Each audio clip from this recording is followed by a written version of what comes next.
Mañana de Mercado Visión tenemos el placer de recibir a Maximiliano Díaz de Endógena Consultora para tratar de entender algunas cuestiones que todavía a nosotros nos cuesta entender del todo. ¿Cómo andás, Maxi? Bien. ¿Cómo estás, Silvio? Buen día a vos y a todos los que están viendo el programa. Gracias por compartir el momento. Bueno, entre otras cuestiones aparece este anuncio de la Casa Blanca de un acuerdo marco entre los Estados Unidos y la Argentina. Todavía no conocemos la letra chica, No. pero algunos trazos gruesos se empezaron a revelar en las últimas horas. Primero, ¿qué mirada tenés pensando en el sector agroindustrial de la Argentina sobre este acuerdo? Mira, el acuerdo trae algunos datos que pueden ser positivos. Yo sería cauteloso al momento De celebrar, de decís. celebrar, ¿sí? Estos acuerdos muchas veces se anuncian, después entre el anuncio y la efectividad concreta pasa un tiempo y a veces también baja un poco la expectativa de la realidad. El acuerdo trae algunas buenas noticias, claramente. Trae también muchos compromisos de la Argentina y para eso, y el mensaje central que quiero dejar es que hace falta una estrategia de desarrollo del sector, sin la cual va a ser muy difícil que podamos aprovechar todo el potencial, tanto de este acuerdo como de otros acuerdos que está generando la Argentina. Generó también hace tiempo, hace un poco, un acuerdo con los países del norte de Europa Ujú. y está en vilo el acuerdo Unión Europea-Mercosur. Sin una estrategia clara del sector privado y público, es difícil aprovechar. No hay estrategia público-privada, decís vos. No hay una política de direccionamiento, no solo para este tipo de acuerdos, sino para el desarrollo del sector. ¿A eso te referís? Yo creo que falta y falta una interacción virtuosa, encontrar cómo el Estado y el mercado se encuentran, los principales actores privados, la ciencia, ¿sí? Para aportar más tecnología y por dar un salto productivo, por ejemplo, en el ganado, ¿sí? En la ganadería hace falta reponer stock, ¿sí? Hace falta una estrategia de desarrollo. En concreto, el acuerdo trae algunas noticias positivas, básicamente en carnes, ¿sí? Ahí sumado a los precios altos que hay Sí. en el presente, que todo el mundo los resalta, la posibilidad de ampliar la cuota de exportación, por supuesto que es una buena noticia. También es verdad que Argentina asume, ¿sí? La obligación de abrir su propio mercado, tanto a lo vacuno y sobre todo a lo aviar, ¿sí? Que ahí Ujú. eso puede traer complicaciones para los productores locales, ¿sí? Y ahí también hace falta ver qué estrategia tenemos para, por supuesto, abrirse a comerciar con el mundo, pero también cuidar la producción argentina, sobre todo en lácteos y en pollos. Escuché exactamente eh, voces optimistas en relación a esto que se habla, que todavía no está escrito ni firmado, por supuesto, que es una posibilidad de que Argentina salte de 20 a 80.000 toneladas de carne vacuna para ampliar esa cuota, pero escuché mucho reparo del sector aviar y del sector lácteo. Ujú. ¿Qué podría llegar a ocurrir ahí? ¿Tenés idea? Y ahí claramente, digamos, Estados Unidos va a ser un competidor importante, ¿sí? Y eso va a generar presión sobre cantidades y sobre precios que los productores argentinos tienen que tener cuidado, hay que tratar de diferenciarse. El acuerdo también establece algunas serían licencias automáticas, serían en términos de Ujú. trazabilidad y de certificación, que lo que se certifica en Estados Unidos luego ya no puede volver a controlarse acá, con lo cual eso puede traer problemas. La cuota de exportación de vacunos es verdad. Se dice que va a pasar Se dice, de 20 a todavía 80 no, mil, pero no no vimos hay. nada escrito ni firmado todavía. Exactamente, exactamente. Yo te diría que es un acuerdo donde Argentina asume muchos compromisos, Estados Unidos asume algunos, ¿sí? Creo que en vacunos es donde claramente se va a ganar, pero creo que en otros lugares puede traer alguna duda. Y después algunas cuestiones que dejó el acuerdo con sabor a poco, por ejemplo, no hay avance respecto a biodiesel, ¿sí? Fundamental eso, ¿no? Nada, no dice nada respecto a biodiesel, que hay una expectativa, por supuesto, del mercado de biodiesel argentino de volver a crecer. Este problema lleva varios años, por supuesto no es un problema de ahora, pero tampoco hubo una mención a ese mercado que podría ser uno de los destinatarios de una cuota de mercado en Estados Unidos. Sí, un problema que se había generado con la primera administración de Trump. Claro, ¿Eh? claro. Eh, ¿Qué tan importante era Estados Unidos hasta aquel momento, hasta aquella decisión de frenar el ingreso del biodiesel argentino a los Estados Unidos, ese mercado? Mira, Estados Unidos es un mercado para la Argentina, eso hay que tenerlo bien claro. Es un mercado importante, pero no es el primer mercado para la cadena agropecuaria en general, digamos. Ujú. Creo que hay un valor simbólico de Estados Unidos muy importante, Sí, pero porque además ellos son grandes productores por también, supuesto, ellos producen agropecuarios. mucho biocombustible. Y ahí el problema que hay es que su cadena, su canasta de producción se emparenta bastante a la nuestra en lo agropecuario. Entonces es Ujú. difícil crecer. Hoy, para ser concretos, digo, los primeros socios comerciales de la Argentina no es Estados Unidos, ni el primero, ni el segundo, ni el tercero, está cuarto, digamos, Estados Unidos en el ranking de quienes nos compran. Volviendo al tema carne, creo que hay mucho por crecer. Estados Unidos solo compra el 1% de lo que compra el mundo en carnes es a la Argentina, ¿sí? Ujú. Con lo cual ahí decís, bueno, hay un espacio para crecer. Y Argentina solo destina el 4% de lo que exporta en carnes, lo exporta a Estados Unidos. Con lo cual, margen para crecer hay, alguna buena noticia hay, pero también muchas precauciones respecto a también qué efecto va a generar en otros rubros este acuerdo. ¿Y qué efecto puede generar para con otros clientes, teniendo en cuenta que vos decís, el 4% de lo que la Argentina le vende al mundo va a Estados Unidos?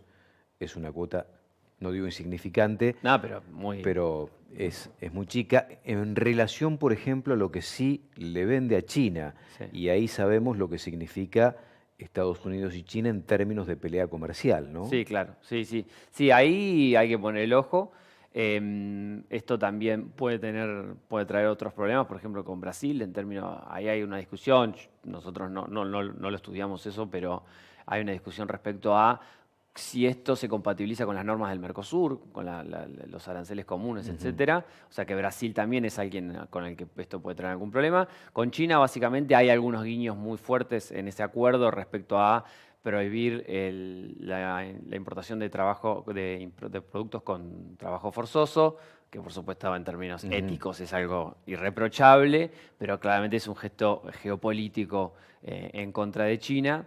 Y eso puede traer algunas complicaciones. Y hay alguna definición sobre el mercado de soja muy vaga. Muy vaga, ¿no? Sí, no Como sé. una complementariedad entre Argentina y Estados Unidos, cuando en realidad son dos competidores que Sí, van por el mismo cliente casi. exactamente, ¿Eh? exactamente. Con lo cual ahí también hay como una señal que no se entiende bien a quién le quiere hablar. Así que esto puede traer alguna tensión adicional con China. Y después el otro tema que puede traer alguna tensión, pero sobre todo adentro de la Argentina, es el tema propiedad intelectual. Vos sabés que Eh, iba ahí, porque aparece el tema sí, patentes, ¿eh? exactamente, Que exactamente. uno lo relaciona en primera instancia con la industria farmacéutica Obvio, probablemente, pero después también con el tema semillas, semillas. ¿eh? Ujú. Argentina viene procrastinando el tema de tener una ley sobre semillas, ¿no? Ujú.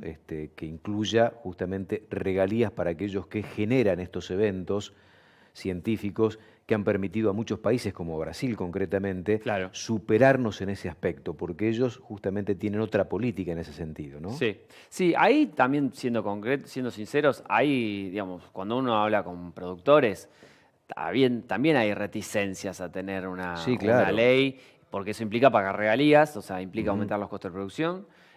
Por supuesto, se supone que eso después aumentaría la productividad, digamos, de los lotes y haría tener más quintales, digamos, por hectárea, Ujú. concretamente.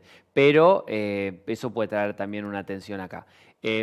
Aborda un tema que Argentina se tiene que dar un debate, sin entrar en discusión de cuál tiene que ser la definición, pero sí hay que abordar el tema ley de semillas para poder dar una definición que le sirva al productor local. Digamos, acá no hay que perder el norte. El norte, como nosotros tratamos de estudiar escenarios que hagan que Argentina aumente sus toneladas exportadas. Argentina no tiene salida, no tiene un camino de desarrollo si no aumenta sus cantidades exportadas, si no aumenta su productividad y su valor agregado, sobre todo. Y para eso hace falta una estrategia, definir una estrategia entre los principales actores privados y los principales actores públicos para que en 5 o 10 años la realidad sea distinta. Ujú. ¿Se especula, se sabe en qué momento se podrá llegar a conocer la letra chiquita de todo el acuerdo y ¿Cuándo, en qué momento se podría terminar por cerrar, por firmar el mismo? No, no hay precisiones. Yo, por lo menos, nosotros no pudimos relevar en estos días precisiones. Se supone que esto se viene negociando desde abril, cuando Estados Unidos inició una política de aranceles muy agresiva, que esto se viene negociando desde ese momento. Llega este anuncio ahora, no hay fecha para que den mayores precisiones y se firme un acuerdo. También otro debate importante es si esto tiene que ir al Congreso o no, que es un debate que se va a venir.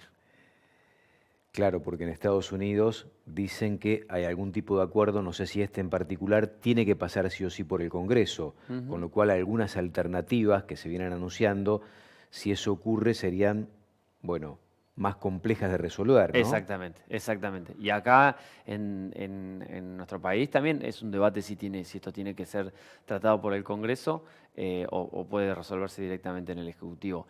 Por ahora hay mucha imprecisión, Silvio, honestamente. Maximiliano, el otro gran acuerdo del cual se viene hablando, inclusive mucho antes que este que ofrece Estados Unidos, es Unión Europea-Mercosur. Y cada vez que se está por firmar aparecen nuevas piedras en el camino, piedras que ponen algunos países integrantes justamente de la Unión Europea, quizá como abanderado uno pueda observar en primera instancia a Francia, Sí, claro. tratando justamente de poner algún tipo de barrera y complicando la firma del acuerdo. ¿Qué mirada tenés sobre esto?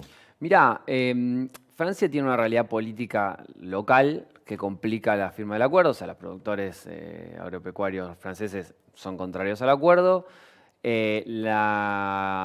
Macron hace unos meses había asumido el compromiso público de firmar el acuerdo, si bien tenía esta resistencia local, y lo que termina en diciembre es la presidencia pro tempore de Brasil, y Lula tiene el compromiso personal o político, institucional, de finalizar su mandato con la firma del acuerdo. O sea, Él lo tomó como desafío personal, exactamente, además, ¿no? lo tomó como un desafío personal. Claramente para Brasil también tiene grandes beneficios el acuerdo Unión Europea-Mercosur.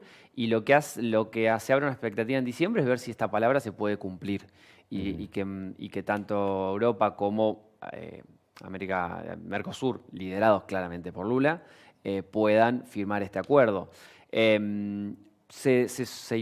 Había una hipótesis ahí de trabajo que era que en el último momento iba a llegar alguna dispensa mayor para los productores agropecuarios franceses, que obviamente sería en detrimento nuestro, digamos. Pero nosotros en Unión Europea-Mercosur vemos sí grandes oportunidades, no solo para ganadería, digamos, que habría cupos de exportación importantes, sino también para agricultura. ¿Cupo de qué volumen? Porque se habló en algún momento de 100.000 toneladas a repartir entre los 4 integrantes del Mercosur. Sí, lo que pasa es que ahí son 100.000 toneladas por tipo de producción. Por ejemplo, para carne deshuesada congelada serían 115, 120.000 toneladas, ¿sí? Pero también habría 94.000 toneladas para carne deshuesada fresca, ¿sí? O sea que son... O sea que el abanico todavía es mucho más Es bastante más importante. grande, es bastante Mucho más grande. Yo creo que son entre 3 y 4 veces eso, por supuesto, a repartir en los países del Mercosur, ¿sí? Donde nosotros en vacunos sí vamos a tener posibilidades de liderar la cuota, ¿sí? O de tener una... Como se lidera la cuota Hilton. Exactamente. ¿Qué sería un reparto similar al que tiene el Mercosur con la cuota Hilton? Y ahí ¿O todavía está discutido eso? Eso está a discutirse. Nosotros también venimos alertando que tanto el sector privado como público tiene que tener una estrategia para pensar eso, porque lo que se abre como una posibilidad que dentro del Mercosur se discutan las cuotas, se arme como un clearing de cuotas, digamos. Y entonces ahí, qué sé yo, en la producción ganadera, por ejemplo, digamos, los vacunos, Argentina tiene posibilidad, por supuesto, de pelear una cuota mayor. Y en lo que es aviar y porcino, bueno, Brasil va a liderar por muchísima esa Por una cuota. cuestión de competitividad. Por una si cuestión de querés. capacidad Sí. de producción, digamos. Ahí también esa foto habla de la falta de estrategia de la Argentina en el desarrollo ganadero, digamos. En lo aviar y lo porcino, el liderazgo de Brasil es por 5, por 6 veces. Sí. Bueno, muchos de quienes nos están viendo conocen estos temas. En ganadería todavía tenemos, en vacunos, perdón, todavía tenemos una posibilidad y creo que hay que aprovecharla. Biodiesel también en algún momento España fueron países importantes Sí. en la adquisición de este producto. ¿Se habla específicamente de este tema, de este aspecto en el acuerdo potencial con Sí, Hay una baja de aranceles para biodiesel, no es muy generoso, honestamente. Ujú. Nuestra lectura y nuestro estudio del tema fue que las mayores posibilidades están en soja, ¿sí? Con Soja. la baja de retenciones, el propio compromiso de Argentina en la baja de sus propias retenciones Ujú. para exportaciones a Europa. Ahí hay una oportunidad importante y en ganadería. Ahora, hay ciertos antagonismos, ¿no? Porque Lula pretende que esto se firme antes de fin de año, Sí, que a partir del 2026 podamos gozar de mejores alternativas para la comercialización y la Unión Europea al mismo tiempo, a partir de enero del año que viene, pone el tema deforestación sí, bajo sí, la mesa, sí, ¿no? sí, sí, sí. Sí, ahí, bueno, Co- yo creo que lo que hay que poder trazar es justamente un camino para que Argentina pueda empezar a producir de un modo que le permita acceder a esos mercados. O sea, si queremos esas cuotas de exportación, va a hacer falta alguna estrategia. Por supuesto, lo que hay que pedir es tiempo para adaptar, ¿sí? Ujú. Tiempo para poder adaptar los sistemas productivos, tiempo para poder adaptar las normas locales. Pero creo que ese es un desafío a tomar, a decir, bueno, queremos ingresar, queremos que Europa sea parte de nuestros compradores, que crezca como en el Ujú. peso de nuestras exportaciones. Bueno, necesitamos una estrategia para que podamos certificar producción, autocertificar, tanto en términos de deforestación como de toda la trazabilidad de la cadena. Me parece que hay que hacerlo. Vos estás en contacto con muchos productores. Tu trabajo te da esa posibilidad. Vos dijiste en dos ocasiones en la charla, falta una articulación público-privada. ¿Qué te expresan asociaciones importantes de productores en relación a este tema desde el punto de vista estratégico, político, comercial, que obviamente otros países la tienen más desarrollada, más aceitada? ¿Será por una cuestión de falta de gimnasia política todavía por esta administración que es relativamente nueva, ¿no? Sí, creo que también hay una falta de norte común que excede a Mm. esta administración, digamos. Por un lado, hay multiplicidad de representaciones, eso a veces complejiza la Siempre. cuestión, porque si hay muchos que representan al sector, es más difícil ponerse de acuerdo. El Estado argentino creo que tiene algunos entes permanentes que tienen un diálogo por ahí más ordenado, ¿sí? Algunos organismos más técnicos, como ser el INTA, como ser el SENASA, como Ujú. el IPCBA, y después también tiene los cambios de gobierno que hacen que la discusión, por ejemplo, con la Secretaría de Agricultura cambie de norte muy Ujú. rápido por los cambios de gobierno. Ahí lo que hay, digamos, hay como una necesidad común de poder encontrar un salto productivo en la ganadería, de poder encontrar mayores márgenes de rentabilidad para lo agrícola, para poder potenciar el desarrollo que ya tenemos. Ujú. Lo que no se encuentra es una capacidad de poder decir, bueno, qué dos, tres medidas, qué dos, tres cuestiones nos ponemos de acuerdo y hacemos en los próximos 5 años para que eso pase. Creo que hay responsabilidades compartidas y creo que hace falta una mesa que los encuentre a todos. Gracias por compartir este momento, Maxi, un placer realmente, ¿eh? Gracias, Silvio. Maximiliano Díaz, charlando en la mañana, Endógena Consultora, aquí para tratar de entender qué es lo que puede ocurrir con hechos importantes y significativos de cara a la potencialidad de un sector que es muy importante ya de por sí en la economía argentina, que es el sector agroindustrial. Pausa, ya volvemos.